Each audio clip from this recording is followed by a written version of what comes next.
Welcome back to a Super Mario Odyssey series. We just powerlined our way on over from the Camp Kingdom, the land of lost potential that oozes an unexpectedly unique aesthetic flair, but quickly becomes forgettable and is only worth its introductory nature. Even then, the introduction felt scrapped together, relying heavily on said aesthetic flair. The lack of creativity shown in Horseshoe and the Spark Pylon capture solidified Odyssey as a disjointed game, driven by its level select screen where even the captures, as the supposed main focus of the game, are recycled rather than conducive to Odyssey's potential and central ideas. In this episode, we land in Fossil Falls, a conveniently tiny and distinct island of the Cascade Kingdom. Similar to Bonneton, Fossil Falls has a slight playground feeling to it, and is a rather linear path. The real distinguisher here, besides the night and day concept that we already labeled as ridiculous and disjointed in the last episode, is the destructive nature of the captures and the illusion of a go hog wild mentality whilst maintaining meaningful progression. Indeed, there's an assortment of goodies unique to the Cascade Kingdom, so grab your baked potatoes, Mario fans. Let's jump right in, because Odyssey quite suddenly shoots us right to the very first power moon that also involves an entirely new capture and change in the environment.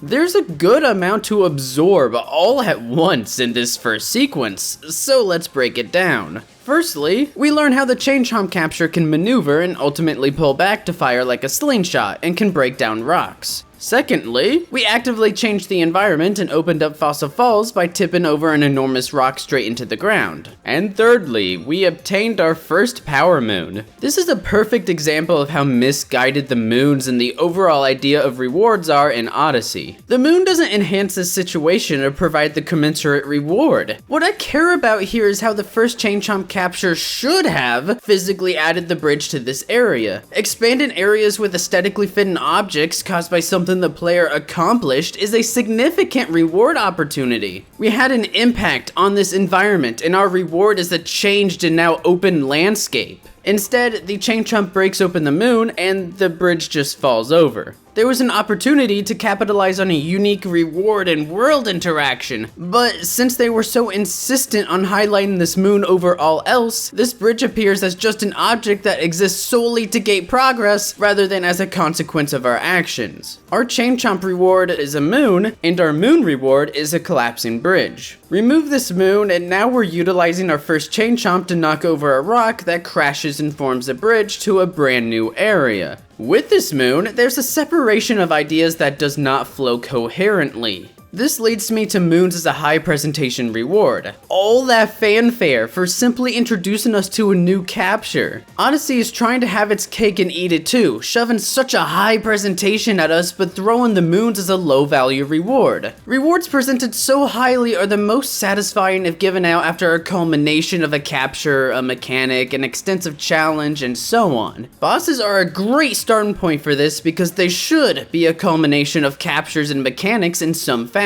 That's why there's a clear break after a boss, we're sent back to the Odyssey, and there's no challenge presented directly afterward. Instead of moons fulfilling the role of a satisfactory reward after some sort of culmination or test to provide a break or lend itself to pacing, they serve as a time waster and spotlight hog after performing the most basic of actions. This is something you'll see throughout the game. So yes, Odyssey's moons are misguided as a weird mix of high presentation and low value that's forced into situations that only damages the design and the overall player satisfaction. They're a reward that confines itself because it's all that Nintendo knows. They're trying to experiment with the collectathon genre based solely on previous Mario installments and not on any other well-designed collectathon title. Save moons for trials and non-arbitrary fixed objectives, and then implement a different resource for fuel. Maybe there could have been some kind of upgrade system then, which could be a fantastic way to expand upon certain captures and explore new areas or secrets that were previously inaccessible. For instance, Banjo-Tooie contains 900 musical notes, doesn't bog them down with fanfare, and gives them value by allowing us to spend them to learn new moves. That could also have been a great way to introduce new moves in Odyssey, instead of reminding us about the action guide every 2 seconds. Moons and rewards in general should add to our experience, and there's a multitude of ways to accomplish this. The fact of the matter is, there was an opportunity right in front of their noses, but the moon took priority with its high presentation and fanfare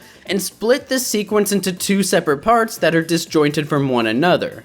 Unfortunately, the Chain Chomp doesn't get much better. In fact, right up ahead, we find a recycled moon. Grab a Chain Chomp and smack open another rock for Moon 3, which feels a bit misguided when we have to do the exact same thing to proceed. After defeating the boss, we'll also find Moon 7 here as a copy and pasted Moon 1 and 3. It's the exact same Chain Chomp application with a pipe slapped in for good measure. There are 3 rewards given here: a moon, a checkpoint flag, and a sub-area entrance. If they want to reuse applications, fine, but the amount of rewards for doing so should be scaled accordingly instead of condensing several into a tiny cliffside. Even better though, how about introducing different ideas in this area? I know, it's a crazy concept. I'm surprised I even thought of it. Fortunately, after learning about 360 spinning and knocking a few burbos around, we run into Big Boy Chain Chomp here to break down an extended wall. This is similar to knocking down the bridge. Our actions cause a real, meaningful effect in the environment. In this case, unlocking the upper portion of Fossil Falls and introducing our first 2D segment. Notice how we didn't receive a moon for this, despite the similarities to the first Power Moon escapade. This is fantastic! A moon would divert too much attention away from the 2D segment and further proves how unnecessary the first objective was. Oh, and I guess the Chain Chomp is just gone now, which is inconsistent. This 2D segment actually requires some thought, like how you can't drain the coin block of all of its coins easily if you break the block underneath it. It's clear they took the time to design this out, so, despite its brevity, it has a higher chance of sticking with us and providing a good first impression. At the top, we find yet another effective Chain Chomp application that places one to serve as an obstacle. This is a great way to progress the Chain Chomp capture while rewarding the player with more Fossil Falls and access to a boss, rather than a moon. The focus is where it should be, and is further evidence that moons should be spaced out and placed carefully. A moon here would not only divert attention away from the entire reason we're up here, to fight the boss, but it would also result in oversaturation, considering the boss hands out 3 moons. Madame Broode may be an obese gerbil, but it at least owns a pet golden Chain Chomp.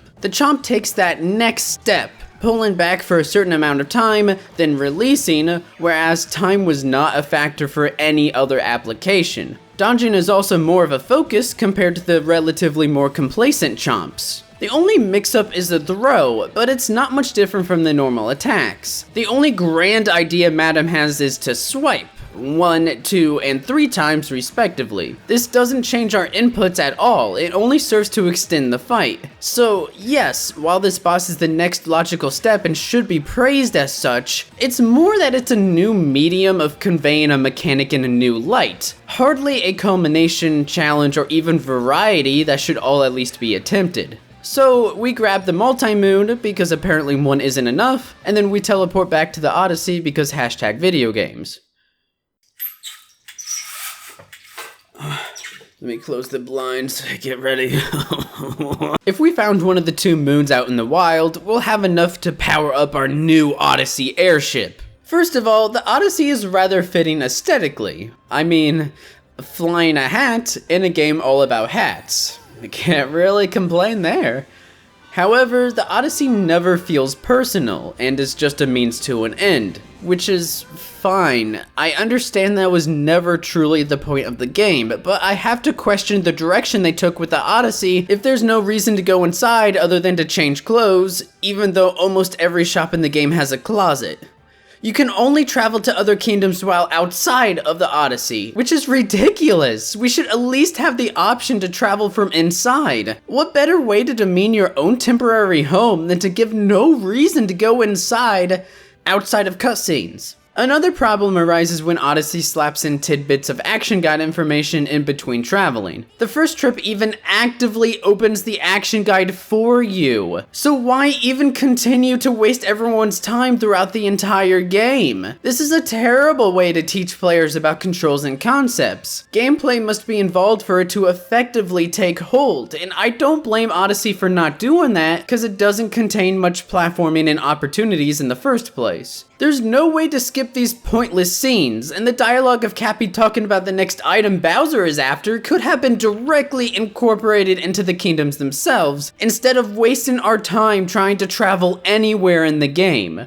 Overall, the Odyssey is simply a means to an end that just kinda exists to annoy us, and that's exactly how Nintendo treats it. Alright, so let's mix it up a bit as we dive into the detailed Moon discussion and divide the kingdom into 3 categories: the good, the bad, and the ugly. To kick off, the good. Let's begin with the aesthetics. Oh, you thought I was gonna hit you with some moons, you silly goose. You forget that Fossil Falls' absolute best feature is its aesthetics. The Triceratops waterfall is simply ingenious, and I can believe without a doubt that this would be a popular attraction in real life. Of course, what better way to amp up this game's capture system than throwing out a huge T-Rex as our third capture? Man, what a wild first impression, and I can definitely see how kids can enjoy what's here, especially with the Cascade music. And even though there's not much to accomplish or pursue with the T-Rex other than to stomp around and break open fossil blocks and chain chomps, that's kind of the point. The T-Rex is meant to be a mindless, rampaging, destructive machine in an environment that's not tailored to handle such free roaming potential. Let's continue with some yummy sub-areas, the first of which may just satisfy your sweet chompy tooth. That's right, this here Moon 14 sub-area is a great new twist on the Chain Chomp capture. It's time to explore some chomp-to-chomp interaction. The first one is a simple introduction. The second chomp must be hit to the right of the middle, but not too far right, so there's a nice balance here. The third room hits that balance as well, except it requires hitting the middle. Didn't really need to think that one through. The bonus Moon 15 is a why bother hiding it when we know it exists kind of moon, cause every sub area must contain 2 moons for some outlandish reason, but that's not the issue here. This fourth room naturally progresses the previous rooms and requires a hit to the right edge. There's no reason for this to be an extra moon. Why couldn't this have been part of the previous 3 rooms? Are they like, oh, we had to follow the rule of 3s, but let's be sneaky with a 4th instead of building an actual series of challenge puzzles that could have been worth the moon reward if it continued? This is a great start that I wish they experimented more with. These type of chomp puzzles also could have been integrated into Fossil Falls, although the kingdom would need redesigned. This chasm sub-area for Moon 16 is one of the most surprising sub-areas in the game. First off, yes, we're going to discuss these first 2 platforms because they serve no purpose other than to force us to wait. Now, I know what you might be thinking. Obviously, their purpose is to introduce them beforehand, before the entire one jump. Man, I sure wish the game introduced these platforms before now. Let's move into the good. We begin with the classic kicking of the Koopa shell, then the classic elevator lifts. We can find some secret coins up here as well that leads to nothing?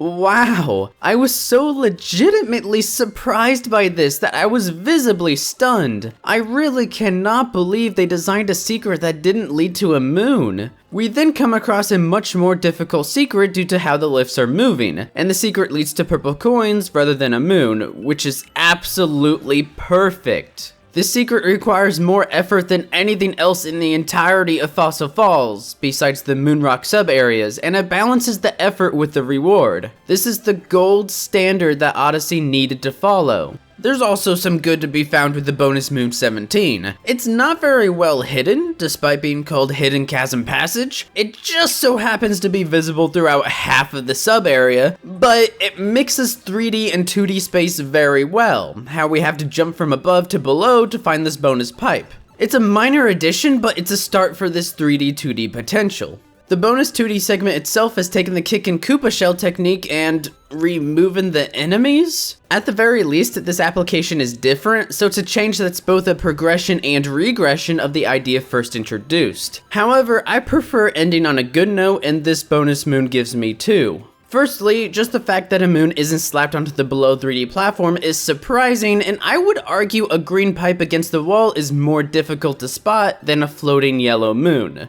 Secondly, the hole meant to discard the Koopa shell also serves as a hazard. So, Overall, this sub-area demonstrates that Odyssey is capable of decently managing its rewards with well-placed yellow and purple coins and a jump to a below pipe that takes advantage of the 3D 2D mixed potential. But the moons are still garbage. The bonus moon is too high of a reward for what's required, and the main moon is given after a minimal amount of progression. Still, the way it managed the too high up ledges is the highlight here and is absolutely fantastic. I'm sorry to say, but we're already out of the good territory. However, bad must be balanced with good, as all things should be. Or whatever Thanos says.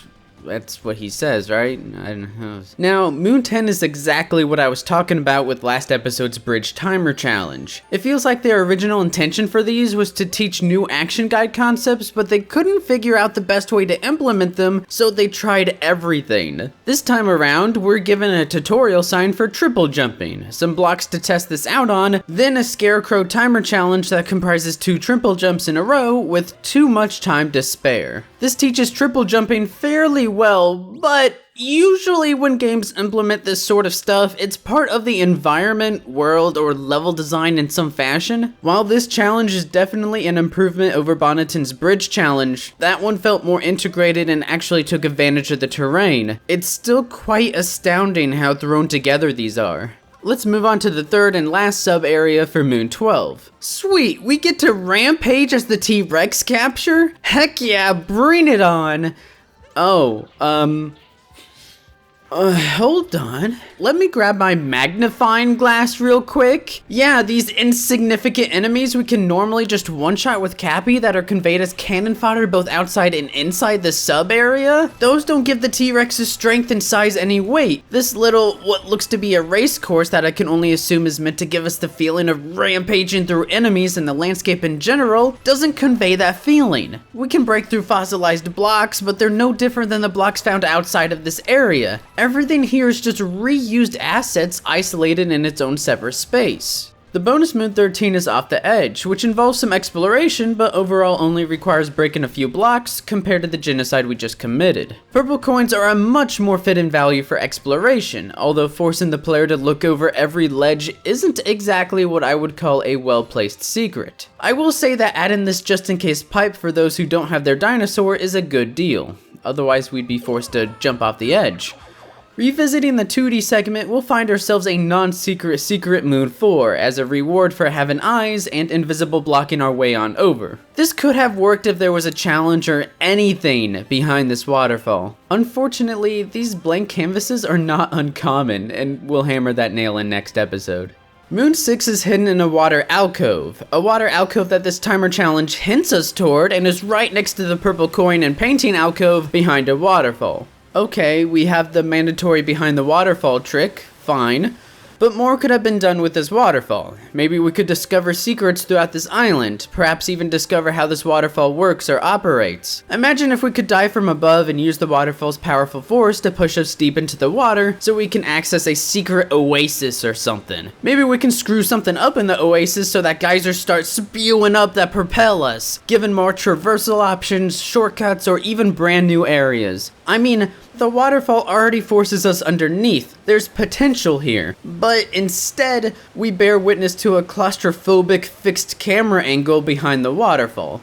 Now, the last 3 moons in this segment are recycled moons, but the first 2 can still be unique in their own special way. For instance, Moon 18 is a painting moon. These are typically no different than just a moon, but they can be placed in unique or tough to reach places to spice things up. The painting that leads to Fossil Falls can either be found in the Snow or Seaside Kingdom, depending on which crossroads you take on the world map. Snow Kingdom, we interact with the environment with a capture, but this capture is a leisurely stroll, and this isn't a unique enough twist to really warrant an entire cutscene.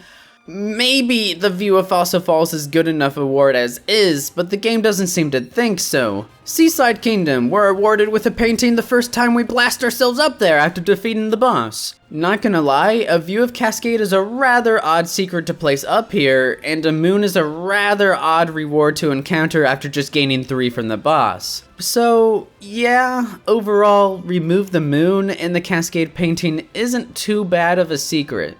Moon 19 is similar, the moon is unneeded. We must visit the tourist in the Sand and Metro Kingdoms first, but then we encounter some fitting dialogue and...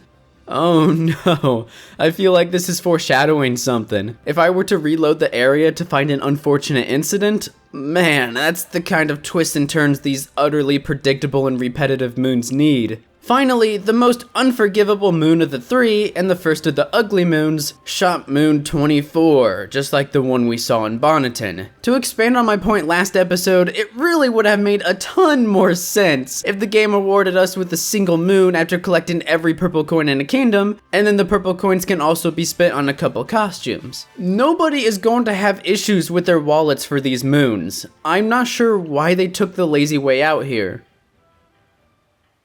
If you couldn't tell from that ugly shop moon, these ugly moons are abysmal and they often segue into genuine structural or fundamental issues that Odyssey suffers from. Hey, so let's begin exploring for some ugly...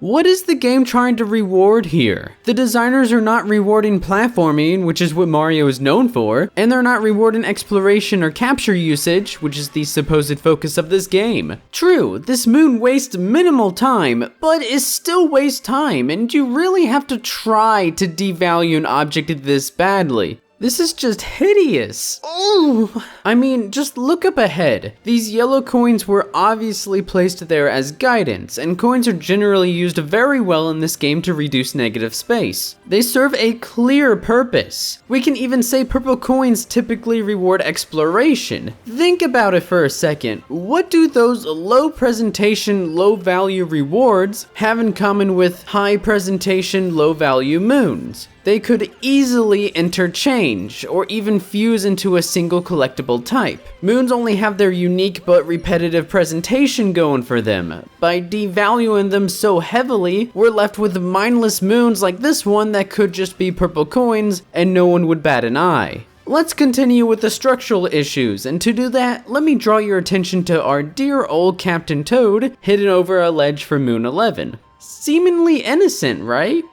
Well, there's actually an issue stemming here from the purple coins and the world design in general. Most of Fossil Falls' purple coins are found on the edges. When we first land in Cascade, there are some behind us on an edge, ahead of us to the left off the edge, and to the right off the edge. This occurs throughout the entirety of Fossil Falls. So when such an emphasis is placed on edge exploration, this can suggest that Captain Toad has the same value as purple coins, and he becomes relatively trivial to find if we're actively searching for purple coins. This edge exploration also emphasizes how trapped we are on this island given the sharp 90-degree drop, and avoids incorporating secrets or otherwise more unique and gratifying purple coin placements. Odyssey's reward system continues to be fundamentally broken, and Moon 8 only digs the hole ever deeper by handing us a direct comparison between the value of both moons and purple coins. It really is quite perplexing how blatant the game is about how these coins are of higher value and the overall collectible mismanagement. Ever more, however, is Odyssey's disjointedness, which could be fine if managed well, but we already tore the uninspired Spark Pylon transition apart. The whole situation is already quite ugly, so I think we can weave a dreamer's tale and let our imaginations loose. Take in the vast ocean below and beyond, and the beautiful and monstrous Cascade Islands. Fossil Falls does not resemble these islands at all, not one bit. What if we expanded Fossil Falls out to other parts of this kingdom? Maybe introduce a more jungly environment, involve more waterfalls, maybe slap in Madame Broode as a normal enemy instead of as a boss. And yes,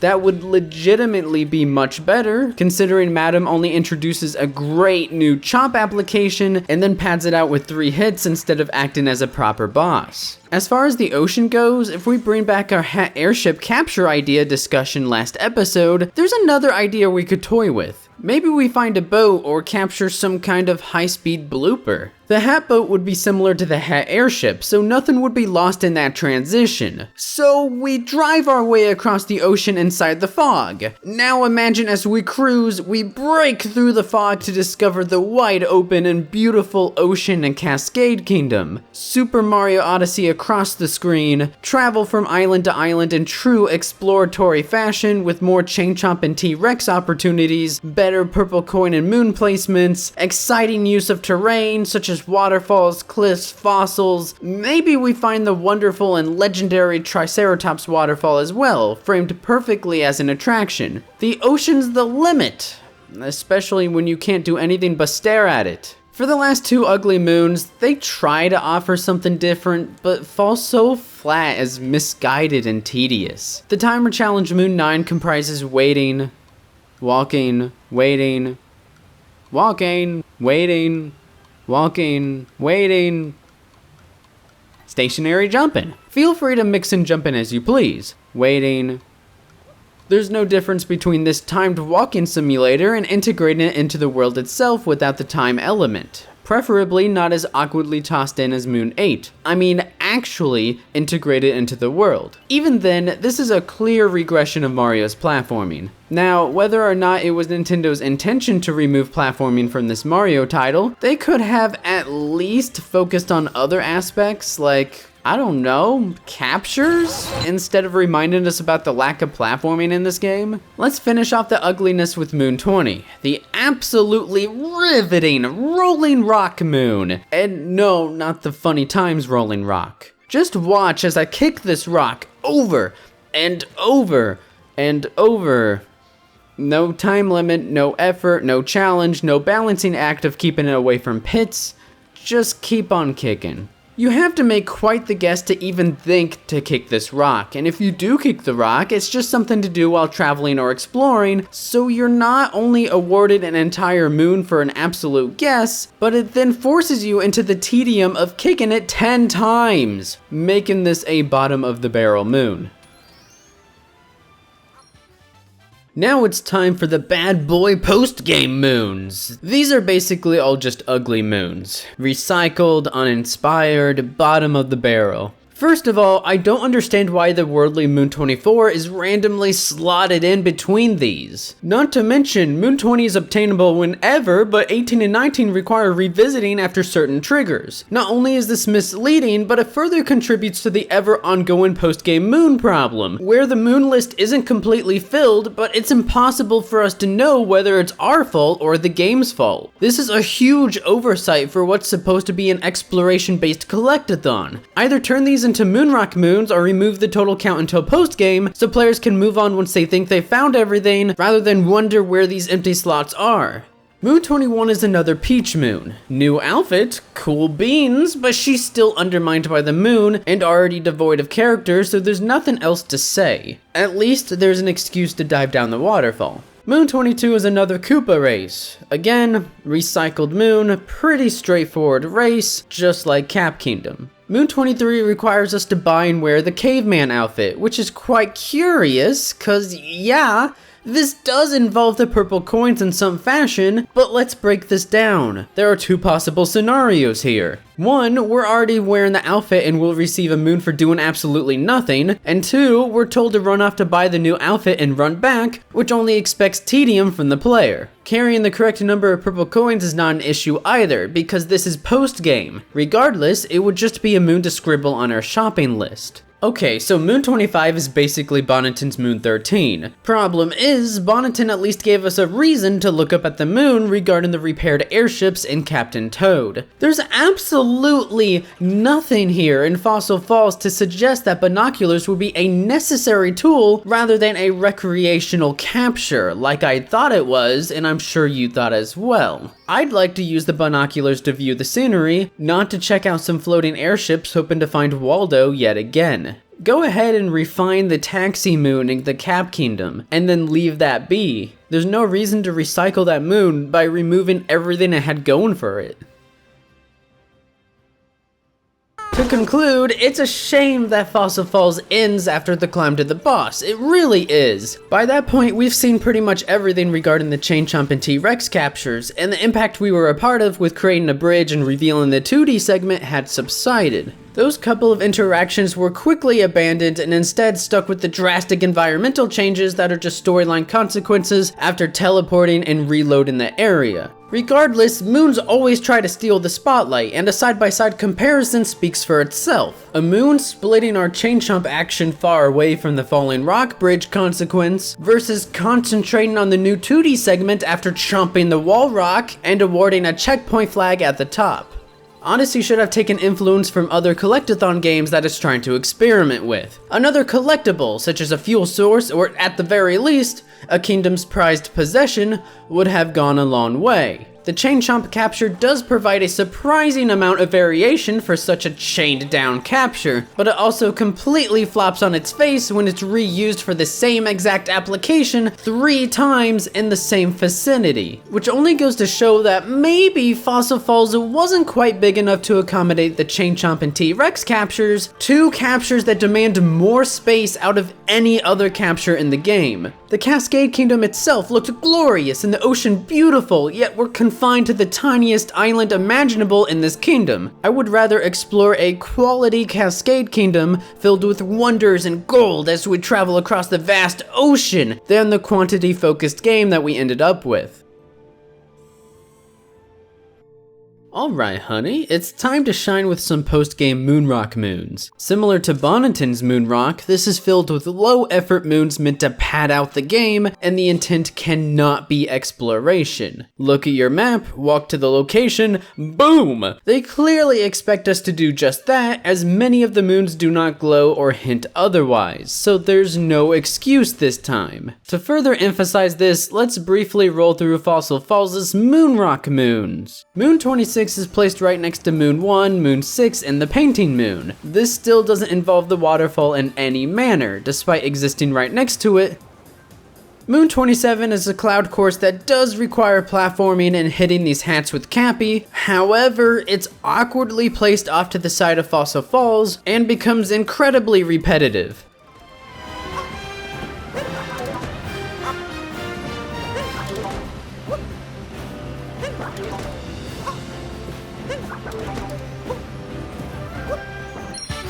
I felt an unmistakable urge to suffer through a loading screen rather than to make the slow trek back. Moon 28 requires the same effort as the purple coins, but add in a high jump and you got yourself an entire moon. At the very least, we do have to maintain the high jump's height for a brief moment, so this is an improvement, compared to the moon that shall not be named. I'm glad they recycled Bonneton's jumping off of a bridge moon for Moon 29, cause it's not clever and is just part of the treasure map tedium. At the very least, Moon 30 is clever in terms of utilizing the famous fossil, but it's still spin to win with no possible value. Moon 31 actually incorporates a capture, which is a nice surprise. This is comparable to the sub-area bonus Moon 13. While this is a better Moon 13 since it exists in Fossil Falls itself and doesn't have us stomping on non-existent enemies, there's still no exploration involved and is tedious considering we must travel some distance to a place marked on the map.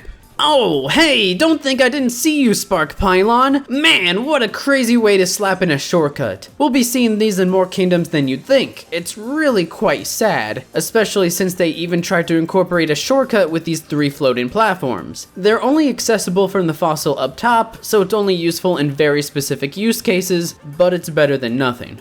And Moon 32 is even simplifying the moon we just discussed because why not? There's a quota to meet, so let's place it right on top of the T-Rex spawn. This isn't a clever hiding spot. I know the T-Rex wasn't a great fit for such a tiny island, but I mean, at the very least, the T-Rex is ripe for environmental changes of some sort, such as the rock bridge catastrophe.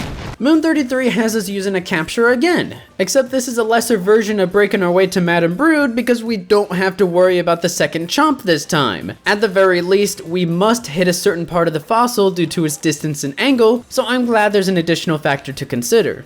I sure loved when the rabbit from Super Mario 64 was excessively used throughout the castle and gave a power star each time. That was a joke, that didn't happen. In 64, the yellow rabbit known as Mips was found twice in the same space, once at 15 stars, once at 50. In the DS version, they removed the second one because they realized that something simple and unique like Mips is only satisfying the first time. They then placed different rabbits for each playable character throughout the castle, but they gave out rec room keys and not power stars. These rabbits also have fitting dialogue, whereas Odysseys are just toys. They refined how they managed their bunny rewards then, and now they just completely regressed. I praised Bonneton's rabbit for almost emphasizing rolling, but Fossil Falls doesn't even try. I accidentally knocked it 3 times when recording footage. It's an absolute joke. Moon 35 is testing our 2D climate efficiency, which can be an effective use of musical notes, especially given the tight time limit. In fact, the tight time limit is the reason I would say this moon may very well be fine as is, despite the brevity. Moon 36 is the Golden Koopa race. Nothing changes, no Koopa capture, same exact race, same finish line. It's recycled content with the Golden Koopa that keeps up with us the entire time. Except I took the longest route possible and still managed to win. I don't understand the point of this. Finally, let's dive into the Moonrock sub-areas, cause this is where we can drink some of the juice. Here, for Moon 37, we are platforming with hat clouds and swinging platforms to create a series of challenges. The most notable of which is whenever we had to jump out to create these hat cloud platforms instead of sitting in safety. I wish there were more situations introduced and this was progressed further, especially since this cloud floor is a filler piece and the bonus Moon 38 could have been part of the main moon, but nevertheless, this was refreshing and carries the Moonrock on its back like how Dixie carries Donkey Kong in Tropical Freeze. That's a rather strange comparison to make. Speaking of carrying, Moon 39 is blowing me away. This is another fantastic start to an idea that is just not fleshed out. Creating dangerous and scary situations in this platform moving wind tunnel could be driven so much further. However, what really does stand out is how we can use our hat to pull switches for the bonus Moon 40. I hope you can imagine the potential here when you see that platform drop down to open a new path. How about an area dedicated to connecting all sorts of different paths and platforms, maybe even flying across to land on said platforms by jumping into the wind? In fact, the Snow Kingdom could have implemented a thematic version of this in the world itself, considering that kingdom is all about blowing, and it also happens to be one of the most underwhelming reveals in the entire game. What you see is what you get has never been more true, but hey, that's for a future episode, and we've run out of rope for this one. Thank you for watching and for taking this journey with me through Fossil Falls and its 40 total moons. It's been quite the disappointment, but there's always good to extract from these kingdoms, so take what you will and make sure to subscribe if you're looking forward to future episodes. And please like this video if you can, because people tend to dislike without watching. I'll see you all next episode when we break down the largest moon count in the entire game, the Sand Kingdom. Oh. Bullet bills, here I come. Ho-hoo!